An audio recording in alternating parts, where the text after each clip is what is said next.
अस्सलाम वालेकुम दोस्तों। सऊदी अरेबिया से लोकलाइजेशन यानी सऊदीजेशन जो कि 2011 से शुरू हुई थी, आज तकरीबन कुछ 14 साल होने वाले हैं। इसमें कमी की बजाय इजाफा ही होता चला आ रहा है। मतलब आप देखें कि सऊदी अरब की जो मार्केट है ये किस तरह से सिर्फ गैर मुल्की चला रहे थे, जो आज 14 साल बाद भी गैर मुल्की बड़े हिस्से पे मौजूद हैं। लेकिन सऊदी हुकूमत कहती है कि अपनी आवाम को हमने नौकरी देनी है, तो उन्होंने फ़ैसला किया है कि 270 महीनों का मज़ीद 270 पेशों की सऊदीजेशन हम कर देंगे और यहाँ गैर मुल्कियों की जगह सऊदी शहरी काम करेंगे। तो ये गैर मुल्कियों के लिए अफसोसनाक तो है कि उन्हें इन कामों से हटा दिया जाएगा, लेकिन शायद अभी से अगर ख़बर मिल जाए तो आप कोई अल्टरनेट का तलाश कीजिएगा, उस पे जाने की कोशिश कीजिएगा। आपको बड़ी फ़ील्ड्स बता देते हैं कि इन फ़ील्ड्स के अंदर ये अब सऊदीजेशन होगी, जिसमें सबसे पहले dentist, pharmacy, accounting, technical engineering के अंदर ये जो है सारे 270 पेशों की इसकी मज़ीद डिटेल अभी नहीं आई कि कौन कौन से महीने किस तरह से होंगे, उस पर भी हम एक वीडियो बनाएंगे। लेकिन इसमें ज़्यादातर जो है इंजीनियरिंग और मेडिकल का शोबा है, फाइनेंस वाले भी इसके अंदर है, अकाउंटिंग वाले भी बताया गया है।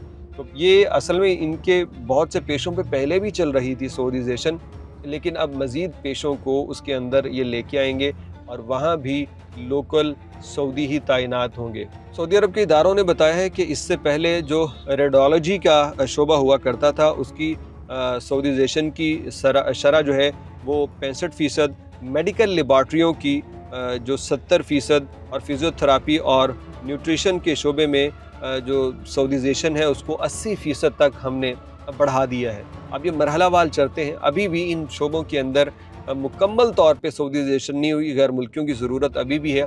लेकिन एक दिन शायद आएगा जब सऊदी अरब से डॉक्टर हजरात भी सिर्फ सऊदी ही होंगे और गैर मुल्की डॉक्टर्स भी यहाँ शायद नहीं रह पाएंगे। एक अच्छी बात यह है कि जो छोटी फार्मेसी या छोटे इदारे हैं, किसी फार्मेसी पे मतलब 5 से कम अफराद हैं, तो वहाँ पे ये कानून लागू नहीं होगा।